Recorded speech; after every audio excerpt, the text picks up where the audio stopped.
Welcome to Cocktails, Controversy and Conservation. And tonight is our second episode in the summer series, brought to you from the Pilliga and the Darling River when Chris and I headed out in November last year. You can access previous episodes of Cocktails, Controversy and Conservation on our new podcast called Voices for Nature. If you head to Apple Podcasts or Spotify and search for Voices for Nature, you can find us there and like and subscribe to hear previous episodes. And please consider donating to Nature Conservation Council. If you head along to nature.org.au/donate, it's immensely helpful, and it's all thanks to people like you who give generously that we can bring you these stories from across New South Wales. And tonight's episode comes to you from the Pilliga Forest. The Narrabri gas project is a massive threat to the natural beauty of the Pilliga Forest. And Chris and I were fortunate enough to be taken out to the site where AGL have exploration wells, where they're fracking. We met with Joe Evans from the Northwest Protection Alliance, who showed us around there. The project was approved by the Independent Planning Commission at the end of last year, but there's still a number of legal and corporate opportunities to oppose the project. So while we're in the Pilliga, we also spoke to David Paull, who's an ecologist, and Judd, a longtime friend of Nature Conservation Council, an activist standing up for the Pilliga. I hope you enjoy the show.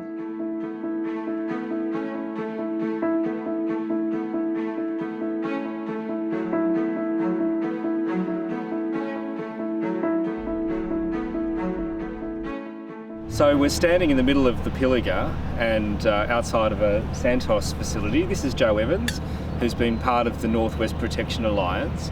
Joe, what's going on here? So this project is 95,000 hectares in size. There's going to be 850 plus wells. It is going to fragment the Pilliga Forest, which is the biggest inland forest in eastern New South Wales and home to over 200 plus species of fauna. Flora, I cannot count them. It's been an amazing season out here. Who knows how much is here? There's things we haven't even found yet. I think the project is really going to damage the ecosystem here, particularly the water. The waste salt, we're looking at about 830,000 tonnes of salts waste. There's no clear plan to deal with that. So you mentioned you were quite concerned about impacts on water, on the water table. What's going on with the aquifers?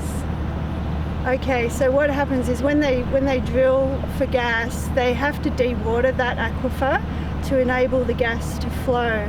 And the dewatering of the aquifer can cause that pressure in the aquifer to drop, and then all the bores will become unusable because they won't be working anymore.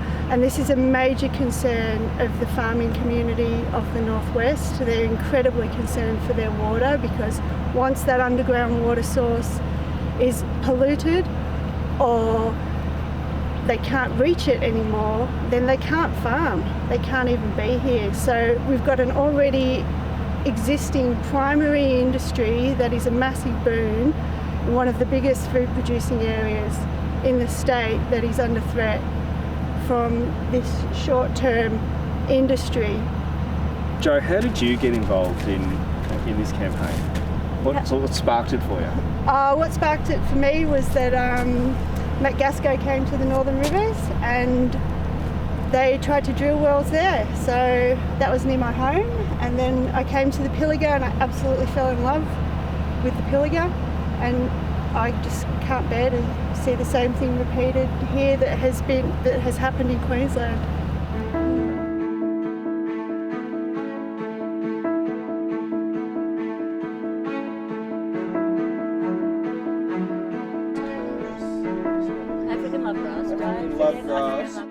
So we're here at this incredible place. This is Pilliga Pottery, just outside of Coonabarabran.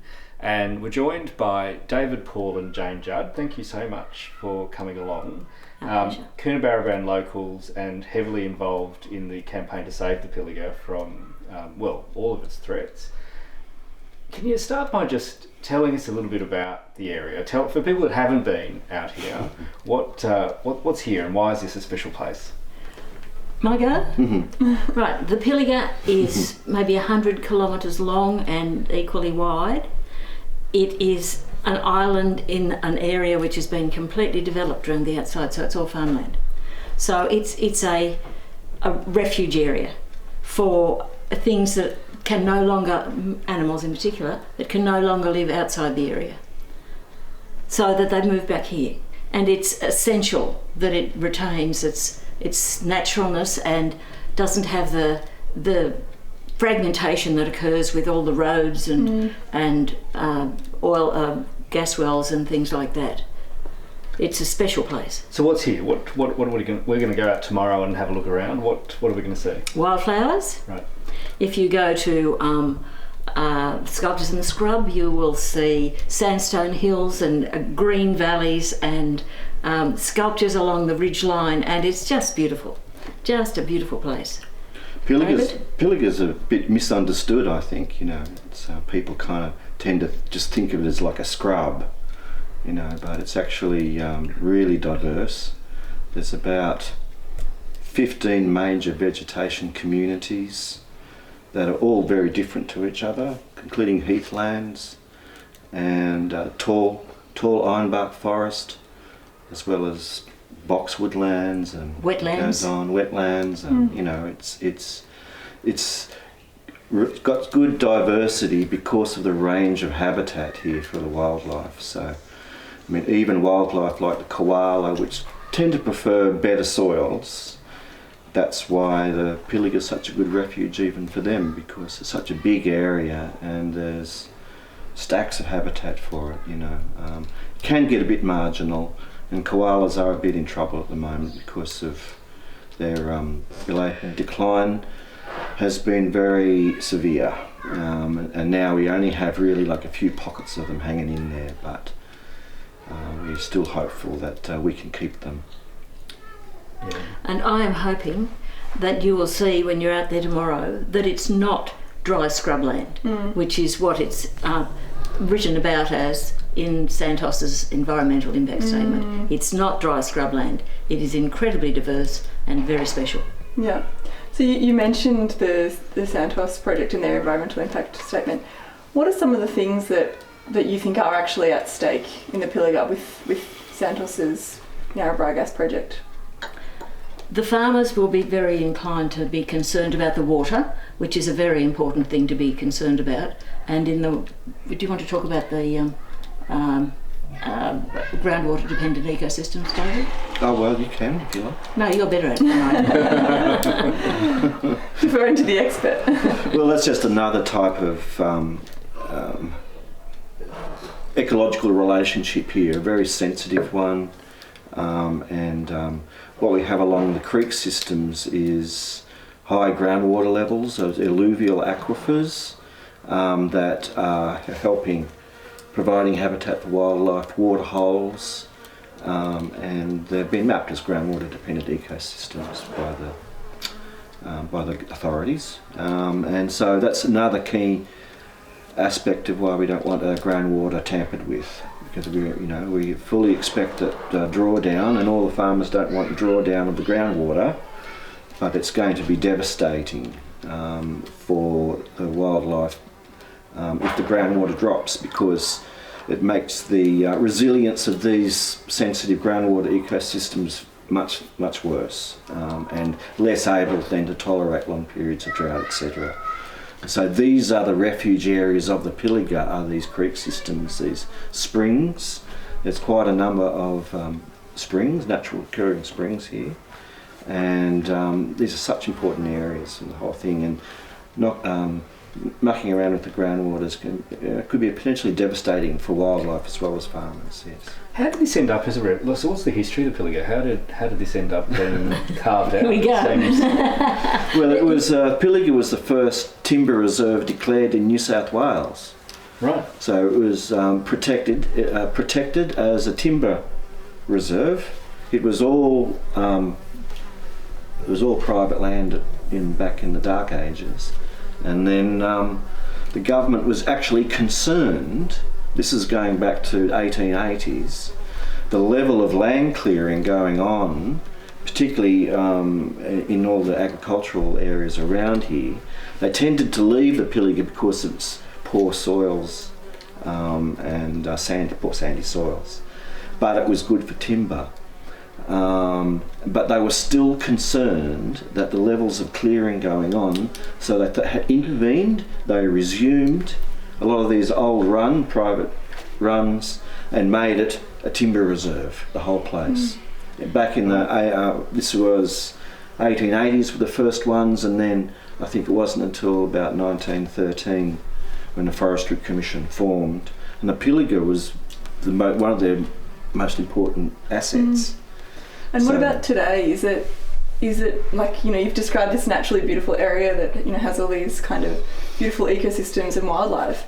Is it all national park, or why is it able to be opened up for? It's a mixture, because there was a decision made in 2005 called the Brigalow Belt and Anti-War Act, anyway, that allowed some forests to become national parks. Other bits of the forest became state conservation areas. There was a nature reserve already existing in the area, and some areas were also declared as Aboriginal areas, and some was left as forest.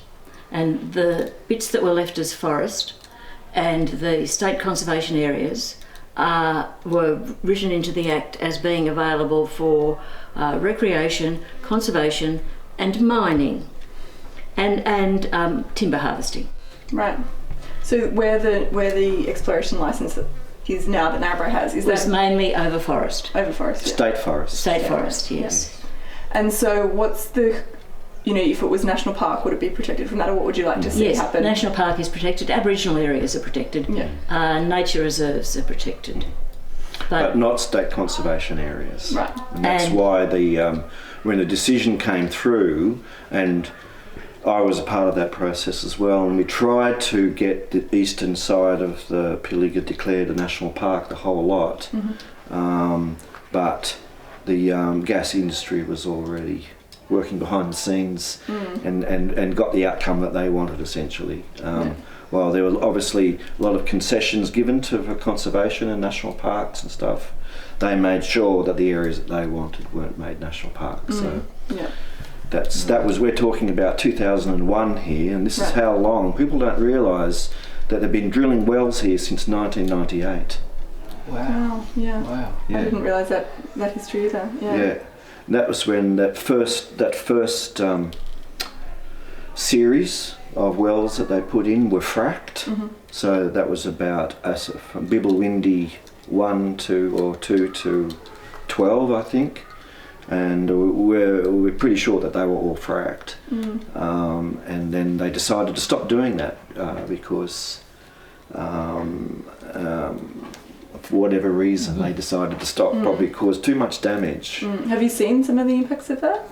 Well, no. Well, fracking's under the ground. It's but. So the impacts are long lasting. They're long term. They don't necessarily occur just at the beginning. There is someone who's got a block of land in the middle of the Pilliga who has reported damage to his water. His water has become contaminated as a result of it. So, David, you gave expert advice to the IPC through the decision-making process, and of course it's now been approved, albeit with some conditions. With that approval, and if this mine were to go ahead, what are the impacts that we can expect to see over the next however many decades? Well, it's going to open up the forest. There's already roads through the forest and forestry, and people who study foxes know that they used roads and tracks to optimise their hunting. They spend a lot of their time when they're hunting in the bush along roads and tracks.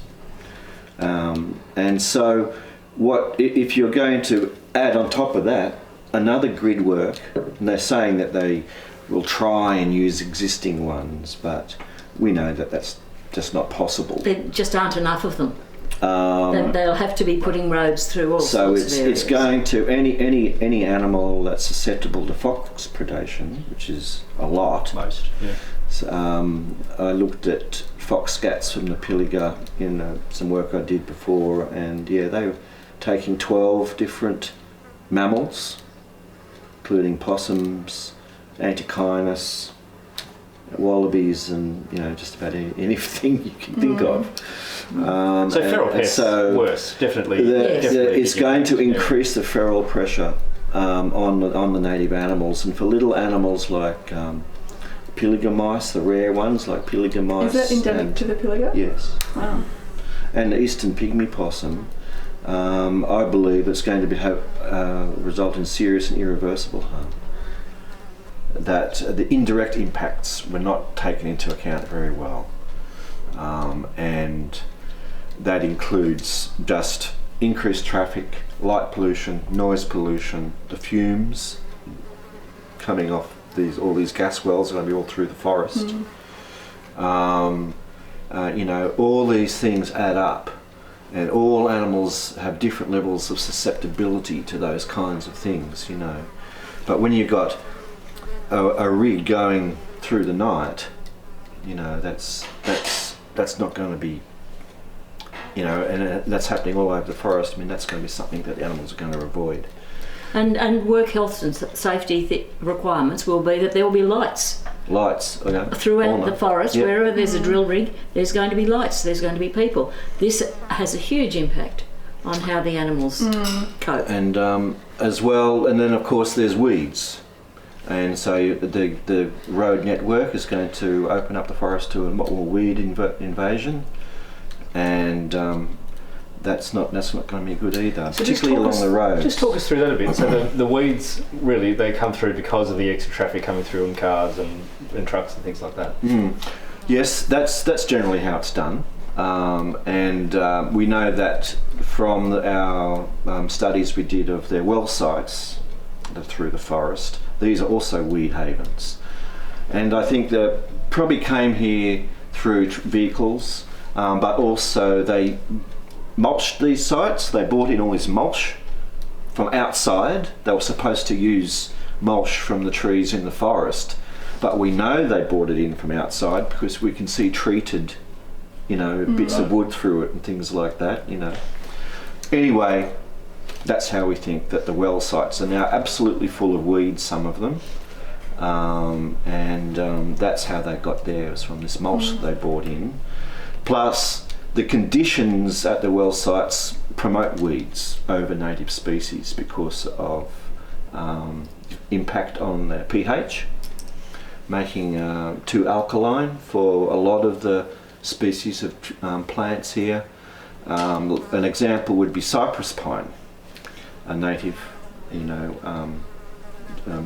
pine, and it doesn't tolerate pH higher than 6. Or about 5.5 it likes, so quite acidic. Which is these soils out here are naturally very acidic, 5.5, 6. So when you get a pH of 7 or 8, which a lot of these well sites are, then it just be natural regeneration is impossible. And we now have a legacy of all of these weedy sites all through the forest. And the soil conditions haven't improved there, and their management hasn't been able to make much difference on that either. Yeah, right. And I'll add something here in the other aspect. Another aspect of it is that the roads and the wellheads and all those sorts of things increase edge effects. So you've got more edges, and you've got more chances of mistletoe affecting the trees along the sides of it. You've got animals that won't cross from one side of a cleared area to another, so you end up with populations being isolated from other populations. It's just the death by 1,000 cuts. It's just a number of small steps with an end result, which is a really bad impact on the environment. Yeah. That's really helpful to hear some of the direct impacts on biodiversity of the area. We also know that gas is a fossil fuel. What are some of the ways that you're seeing climate change impact the area? Well, we've noticed that the last drought was very severe, and actually over the last 20 years, essentially, the dry times here have been quite severe. A lot of tree death. The koalas, that's probably been the main reason why the koalas have disappeared here, to such an extent that they have. And plus, there's just, we don't know all the impacts as they're on. We're living in the change now, you know, and I'm particularly worried about the insects. Like for the last 2 years, there wasn't any flowering, hardly at all. Because of a lack of pollination? Because of the flowers. The flowers just didn't come out. It was so dry. They didn't make flowers. They just didn't make flowers, you know. And often when they did, they weren't pollinated. So we're very concerned about how this is all going to pan out. But we are still hopeful that areas of the Pilliga, with all this permanent water and springs and other sort of lower lying, so there's some areas that are more clay, where the box trees grow. And quite luckily, that's the country that koalas like too. So we are still hopeful that into the future they will persist. But we are very concerned about how the Pilliga is going to, how it's going to respond in the future. Yeah. And you know, many of the farmers are very concerned, but they're concerned for their own reasonable reasons, that they have land and they want to be able to continue farming. But these areas are essential. These are very special areas and they really must be maintained. They mustn't be damaged by the sort of actions that this would produce. I see your face lighting up there, Jane, when you talk about it. But what do you love about the Pilliga? Oh, it's just beautiful. You know, the property we used to live on was in the southern Pilliga, and it was high sandstone hills with caves underneath it. It was a fertile valley. It had swamps throughout it. There was Aboriginal evidence throughout the whole place. So there were paintings and there were engravings. The flowers, the seasonality out there, the different things at different times of year. It was just beautiful. So Jane, you're the convener of Friends of the Pilliga. Yes. Can you talk a little bit about the community campaign that's been in place to try to stop the gas project in the first place, but do what we can to protect the Pilliga? We formed in 2001 and were part of the decision to do with the Brigalow and the Regional Forest Agreement. We then went into a period of hiatus until about 2011, which was when Santos purchased the area from Eastern Star Gas. At that stage, at the end of 2011, we were concerned about what was happening out there. We'd found out about it, and we were part of a major survey. Remember the biological survey that we did out there in 2011? For 2 weeks there were people out there finding stuff. Community survey. Community survey, yes. We even published a paper on the Pilliga mouse from the results of that study that we did. So Great. So since then, it's gradually become known throughout the rest of the community. So we work with other groups in Coonabarabran. There's the Coonabarabran Residents Against Gas, and we work each other. We blockade things. We go to write letters, write submissions. It's just endless, and it's very tiring. So people watching this all around Australia, all around the world actually, who are going to be concerned about the Santos project, what are some of the practical things we can all do to help if we're not physically here? It's all very political now.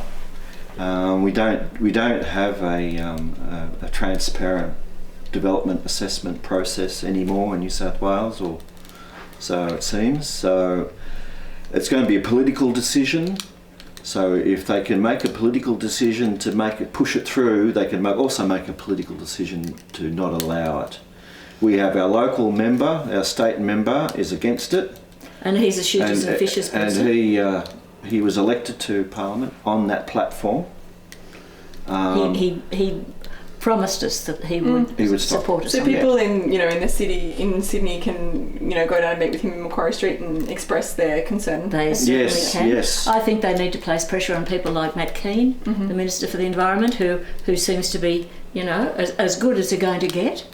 I think Rob Stokes, pressure on him, because it's all done through the planning department.